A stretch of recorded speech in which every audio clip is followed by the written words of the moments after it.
Pemeriksaan selanjutnya adalah pemeriksaan atas gugatan yang diajukan oleh Roselular sebanyak 12 sengketa, sidang dibuka dan terbuka untuk umum. Untuk tergugat siapa yang hadir? Masih di mute? Ya. Terima kasih majelis. Tergugat diwakili oleh Lili Ponika, Edward Pertama, dan Purwo Priyono. Terima kasih. Baik, sesuai dengan surat tugas nomor ST 1330 2025. Kemudian untuk penggugat siapa yang hadir?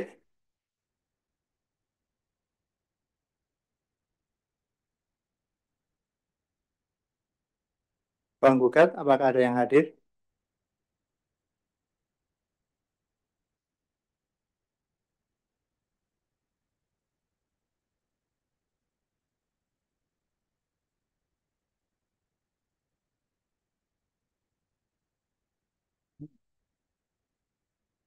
Baik, di sini nampak di majelis ada nama Radius tapi tidak punya legal standing. Kemudian yang belum menampilkan gambar atau kamera on itu atas nama kita. Apakah punya legal standing? Baik, kita ini atas nama kita Riana Disa Putri, betul ya? Masih di mute itu. Masih di mute yang pemohon penggugat atas nama kita. Betul Pak, Gitariana di sini Pak. Baik ya, berarti sudah hadir. Nah, agenda hari ini adalah kesempatan kepada penggugat untuk menyampaikan dalilnya. Sudah disiapkan penggugat?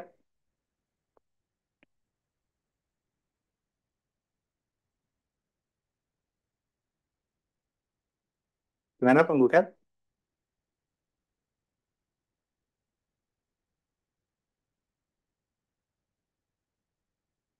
Penggugat?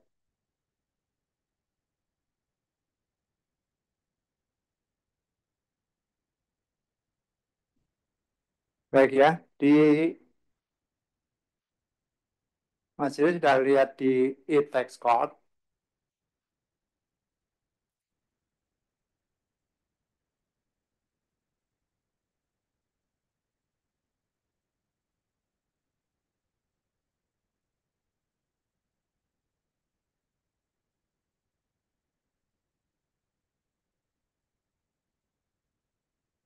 Di sini ada pentul penjelasan tertulis ya yang disampaikan oleh penggugat. Sudah diupload.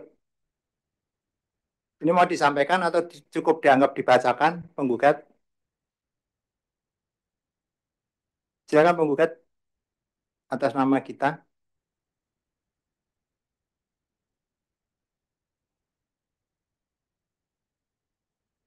Sebentar, saudara kita, saudara penggugat atas nama kita. Iya Pak. Iya, ini kan kesempatan oleh untuk penggugat untuk menyampaikan dalil-dalil bantahannya, ya kan? Nah, ini majelis sudah melihat di dalam e-test code sudah ada penjelasan tertulis. Silakan kesempatan hari ini untuk disampaikan. Sebentar Pak. Untuk penggugat, apakah ada lagi yang mau hadir?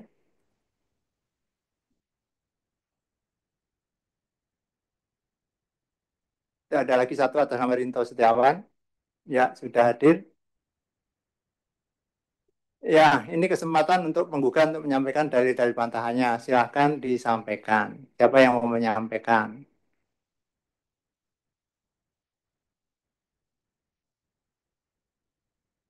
Kalau tidak mau disampaikan berarti dianggap dibacakan karena ini sudah disampaikan tertulisnya gitu.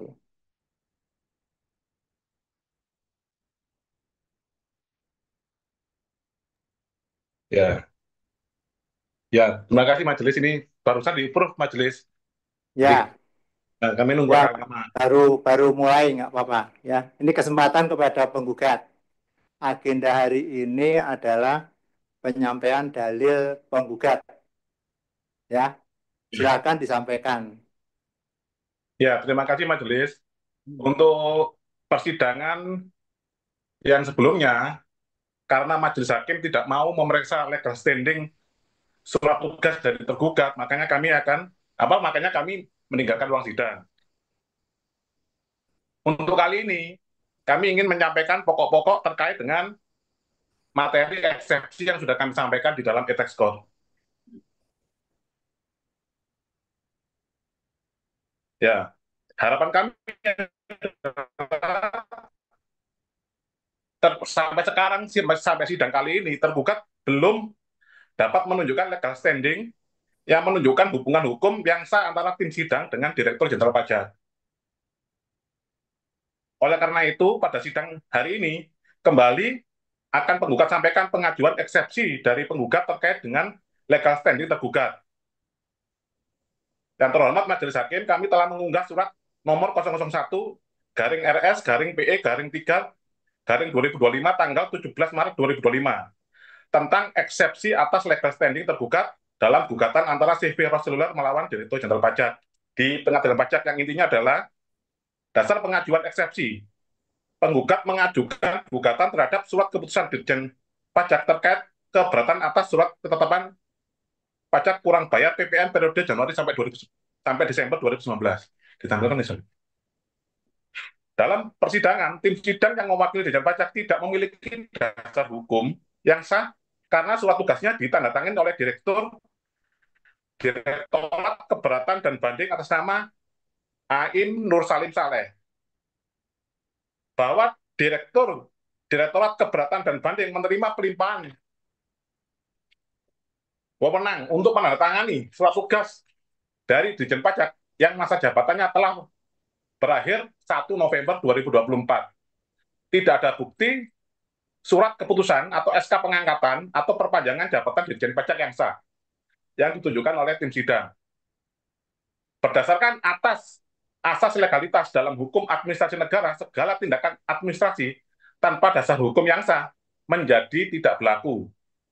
Implikasi hukumnya adalah semua keputusan dan tindakan yang dibuat atas nama Dirjen Pajak sejak berakhirnya masa jabatan menjadi tidak sah. Yang kedua, pelimpahan wewenang kepada pejabat eselon 2 dan tim sidang menjadi tidak memiliki dasar hukum. Yang ketiga, kehadiran tim sidang dalam persidangan menjadi tidak sah karena bertindak tanpa legal standing yang jelas. Yang keempat, penggugat berencana menghadirkan ahli untuk memperkuat argumentasi eksepsi yang penggugat sampaikan. Permohonan kepada Majelis Hakim, penggugat meminta kepada Majelis Hakim untuk satu, memerintahkan kepada tergugat untuk menyampaikan dan menunjukkan SK pengangkatan dan atau SK perpanjangan jabatan Direktur Jenderal Pajak yang sah dan masih berlaku beserta berita acara pelantikan. Yang kedua, menyatakan bahwa tiap tindakan yang dilakukan oleh tim sidang yang mengatasnamakan tergugat sepanjang SK tersebut tidak memiliki kewenangan sehingga menjadi tidak sah. Yang ketiga, menyatakan bahwa pelimpahan wewenang dari tergugat kepada Direktur Keberatan dan Banding tidak memiliki dasar hukum yang sah.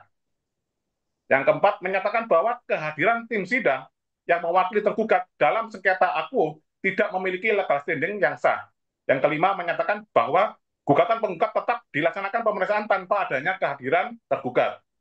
Bahwa atas hal tersebut, apabila Pengadilan Pajak tetap mengakui legal standing tim sidang tanpa ditunjukkannya atau disampaikannya bukti SK Direktur Jenderal Pajak yang sah, maka atas hal ini akan menimbulkan presiden yang buruk dalam sistem hukum dan berpotensi mencederai prinsip keadilan dalam proses beracara di Pengadilan Pajak. Bahwa untuk membuktikan dan menjelaskan terkait dengan eksepsi penggugat, maka penggugat akan menghadirkan ahli secara onsite di Pengadilan Pajak Jakarta untuk didengarkan keterangannya mengenai eksepsi yang dapat digunakan judek fakti dalam memutus sengketa ini. Ya, resume penjelasan tertulis menindaklanjuti penjelasan tertulis yang disampaikan pada 17 Maret 2025. Berikut kami sampaikan tanggapan atas penjelasan tertulis tergugat terkait nomor sengketa 009.822.99, 00823.99, 009.824.99, 009.825.99, 9826.99, 009827.99, 009828, 009829, sampai 00835.99/2024 PP sebagai berikut. Terkait dengan kronologi, fakta bahwa tergugat menerbitkan surat ketetapan pajak kurang bayar pajak pertambahan nilai barang dan jasa nomor 0056-207-19-426-23 tanggal 13 Oktober 2025, masa pajak Januari 2019 diakui oleh para pihak. Fakta bahwa penggugat mengajukan upaya keberatan nomor 001-1-T-2024 tanggal 9 Januari 2024 tentang pengajuan keberatan masa pajak Januari 2019 diakui oleh para pihak. Fakta bahwa tergugat menerbitkan surat nomor S290-WPJ226-2024 tanggal 20 Agustus 2024 tentang panggilan dalam rangka pembahasan dan klarifikasi sengketa perpajakan diakui oleh para pihak. Fakta bahwa penggugat menghadiri panggilan dalam rangka pembahasan dan klarifikasi sengketa perpajakan atau upaya keberatan di Kanwil DJP Jawa Barat 2 lantai 3 diakui oleh para pihak.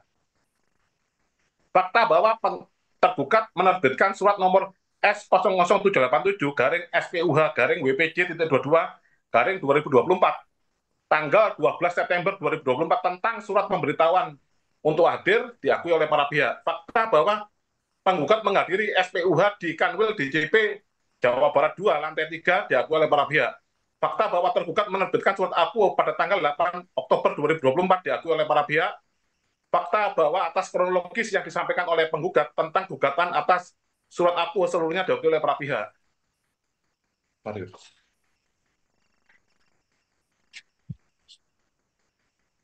Terkait dengan pokok sengketa, kami sudah buatkan matriks tabel majelis bahwa tergugat tidak menyampaikan daftar dokumen lampiran surat keberatan kepada penggugat saat penggugat mengajukan keberatan berdasarkan SE 11 tahun 2014. Ya, pengakuan tergugat sudah disampaikan, alasan penggugat bahwa surat keberatan yang disampaikan tidak sesuai dengan prosedur karena tidak terdapat daftar dokumen lampiran surat keberatan adalah tidak beralasan karena tergugat telah membuat daftar dokumen lampiran surat keberatan pada saat menerima surat keberatan penggugat dan penggugat telah mengetahui bahwa surat keberatannya telah memenuhi persyaratan formal sebagai surat keberatan. Bantahan tertulis penggugat tidak disampaikan daftar dokumen lampiran surat keberatan penggugat tidak dapat memastikan dokumen yang disampaikan telah tercatat dan dipertimbangkan oleh tergugat secara benar dan lengkap. Yang matriks kedua, bahwa tergugat telah bertindak sewenang-wenang karena tergugat tidak memperlihatkan apalagi memberikan surat tugas tim peneliti keberatan sebagaimana diatur dalam pasal 29 ayat 2 Undang-Undang KUP dan penjelasannya. Tergugat berpendapat bahwa tidak ada kewajiban bagi tim peneliti keberatan untuk memperlihatkan atau memberikan surat tugas berdasarkan pasal 25 Undang-Undang KUP. Dasar pelaksanaan penelitian keberatan telah dicantumkan dalam SPUH. Penggugat telah menyampaikan penjelasan lisan dan tulisan dalam proses keberatan tanpa adanya sengketa terkait kedudukan tim peneliti keberatan. Oleh karena itu, tergugat menegaskan bahwa tidak terdapat kesalahan prosedur dalam proses penyelesaian keberatan. Bantahan tertulis tergugat bertindak sewenang-wenang dengan tidak memperlihatkan surat tugas, melanggar ketentuan pasal 29 ayat 2 Undang-Undang KUP dan SE 11-PJ-2014 bahwa tergugat harus melaksanakan aturan SE 11-PJ-2014 yang merupakan amanat dari PMK 164 tahun 2021 karena tergugat merupakan instansi yang berada di lingkungan Kementerian Keuangan. Oleh karena itu, tidak ada alasan bahwa tergugat tidak melaksanakan aturan dalam SE 11 tahun 2015 karena bukan merupakan dasar hukum. Ketidakterbukaan ini mencederai keabsahan penelitian keberatan dan berpotensi melanggar pasal 263 KUHP. Dalih bahwa penggugat tidak meminta surat tugas, tidak membebaskan tergugat dari kewajiban administratif. Dengan demikian, tergugat telah melanggar prosedur dan merugikan penggugat. Yang metrik ketiga, bahwa tergugat bertindak sewenang-wenang karena pemberian keterangan dari penggugat tidak dituangkan dalam berita acara kehadiran sesuai dengan pasal 15 ayat 3 PMK 9 tahun 2013.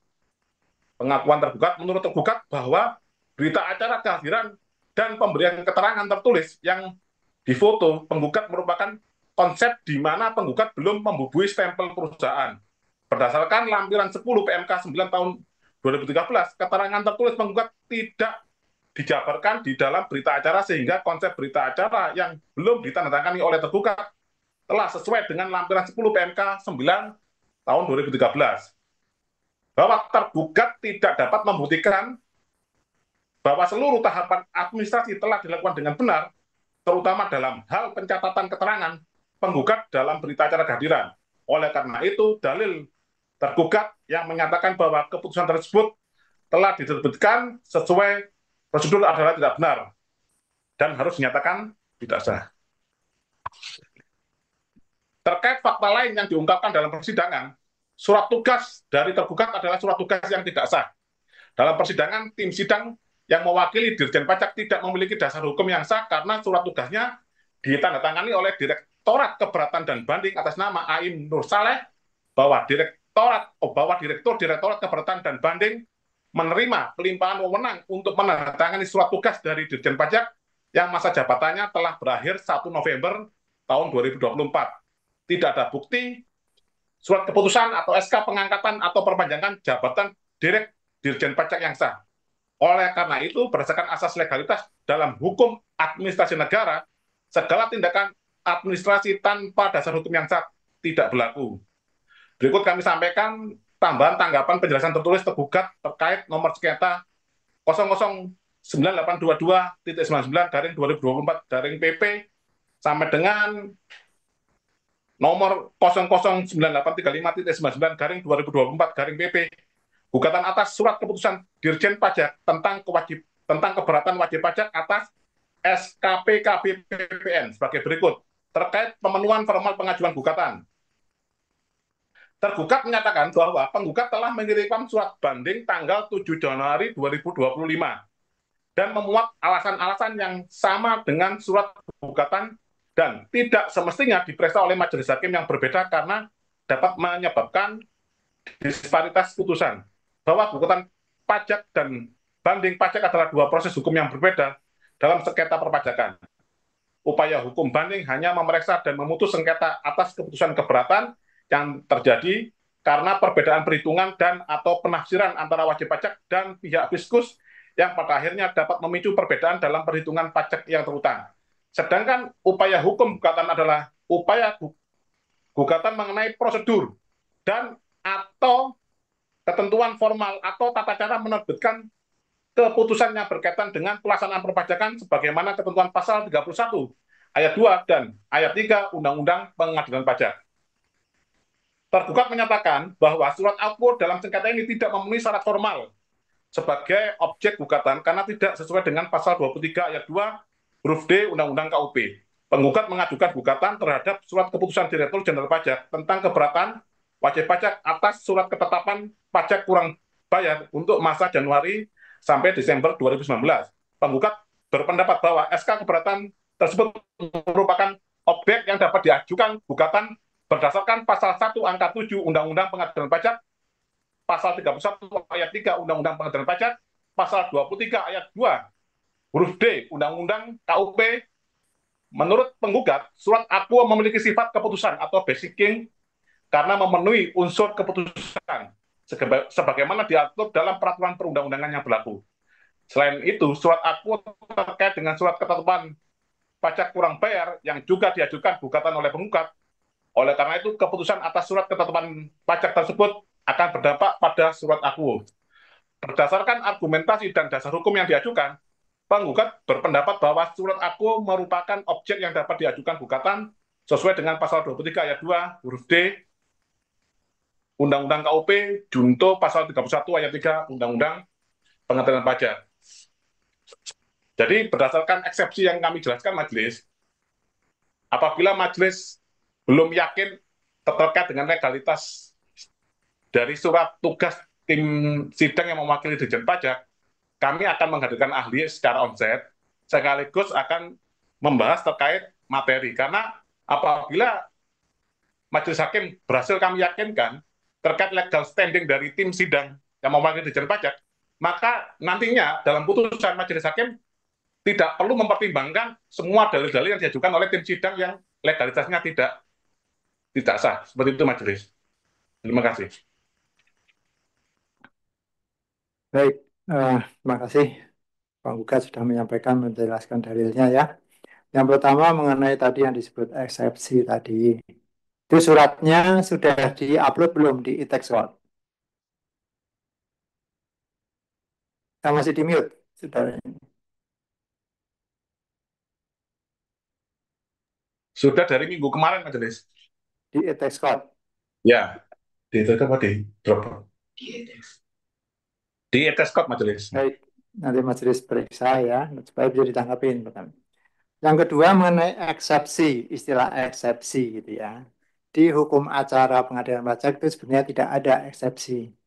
Ya, tapi apa yang disampaikan oleh penggugat tetap majelis terima sebagai dalil.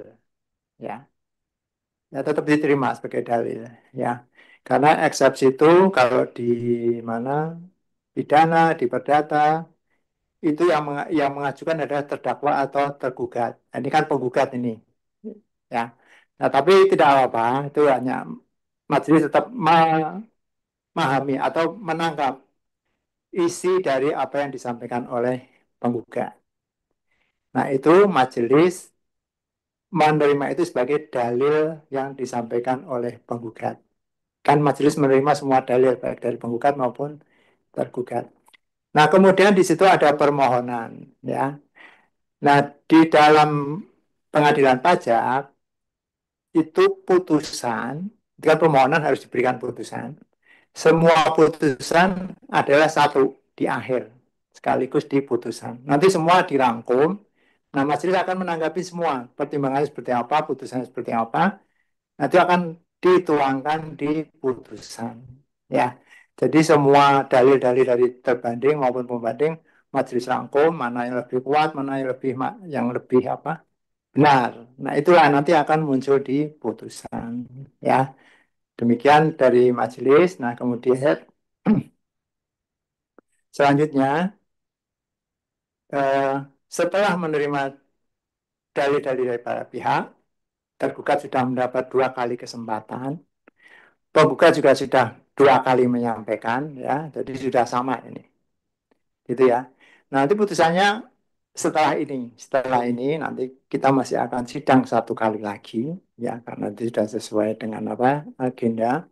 Nanti silakan disampaikan di pendapat akhir rangkuman semuanya, ya, termasuk tadi penggugat menyampaikan akan menghadirkan ahli. Ini waktunya sudah nggak ada, tapi silakan sampaikan. Maksudnya pendapat ahli menurut penggugat siapa? Silakan nanti dituangkan di pendapat akhir, gitu.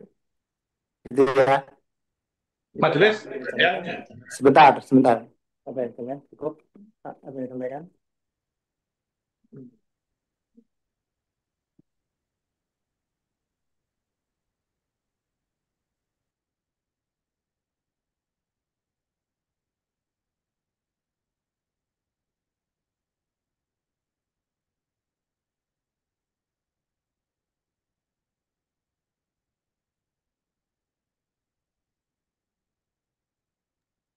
Ya, gimana penggugat? Majelis, bahwa untuk persidangan di pengadilan pajak itu kan bisa diperpanjang. Lagi pula, persidangan ini masih terkait dengan legal standing dari para pihak. Jadi, begini majelis, kalau saya tidak ada masalah majelis, kami kalah itu hal yang biasa. Cuman kami ini bersidang di pengadilan pajak adalah membantu majelis hakim untuk menegakkan keadilan. Karena adil itu majelis standar minimal dari apa yang seharusnya diperbuat oleh lembaga peradilan. Itu standarnya adil, karena di atasnya adil masih ada namanya ihsan. Jadi kami mohon untuk persidangan selanjutnya kami akan menghadirkan ahli terkait dengan legal standing. Yang tadi katanya majelis itu tidak ada eksepsi, nah itu kami akan menghadirkan ahli. Sekaligus kami akan bahas materinya. Dari situ nanti akan kelihatan, nanti kami ini akan membantu majelis hakim terkait dengan alat bukti. Karena di pengadilan pajak pasal 69 ada 5 alat bukti yang diakui dalam pengadilan pajak. Yang pertama adalah surat atau tulisan, yang kedua ini keterangan ahli majelis. Karena nanti kalau keterangan ahli ini tidak kami hadirkan secara offline, nantinya majelis akan menggunakan pengetahuan hakim. Yang nomor 5, ini adalah alat bukti yang paling lemah. Ini para pihak, terutama adalah penggugat, ini bersiap menghadirkan ahli secara offline di persidangan berikutnya, sekaligus membahas terkait dengan legal standing dari tim tergugat, yaitu Dirjen Pajak, sekaligus pokok materi, sekaligus bersamaan nanti akan kami tuangkan, kemudian di dalam kesimpulan akhir. Jadi ini kalau dari tim tergugat, itu masih belum ada legal standing majelis. Seperti itu. Nah, kalau majelis sepakat bahwa, oh ya memang sepakat dengan penggugat, legal standingnya dari tim tergugat ini tidak sah, ya udah, saya nggak usah menghadirkan ahli. Satu alat bukti cukup untuk memenangkan kami. Karena kalau tidak yakin majelis hakim ini memutuskan suatu perkara, itu sangat sulit majelis, karena di dalam persidangan itu sebenarnya adalah mencari sebanyak-banyaknya alat bukti agar hakim dapat memutuskan perkara itu secara sah dan meyakinkan. Itu sebenarnya itikat baik kami dari penggugat untuk membantu majelis hakim. Ya, sudah ditangkap ya dari penggugat. Baik majelis kami, majelis hakim sudah bermusyawarah ini. Apa-apa yang sudah disampaikan, majelis sudah bermusyawarah bahwa apa yang disampaikan dalil dan sebagainya itu sudah cukup gitu. Termasuk dalil mengenai legal standing masing-masing pihak itu sudah cukup gitu ya. Tapi silakan penggugat kalau nanti di pendapat akhir akan menyampaikan tambahan dalil dari ahli, silakan dituangkan di situ saja ya. Gitu ya. Jadi majelis sudah cukup dari kami mohonkannya itu offline majelis, bukan di tertulis majelis. Majelis sudah bermusyawarah bahwa kita sidang berikutnya tanggal 28 April, agendanya adalah pendapat akhir penyampaian. Ya, karena ini sidang kami tidak setuju majelis, kami ingin menghadirkan ahli secara onset majelis. Baik, saudara tidak setuju silakan, tapi majelis sudah berketetapan bahwa kita akan sidang lagi tanggal 28 April dengan agenda masing-masing pihak menyampaikan pendapat akhir.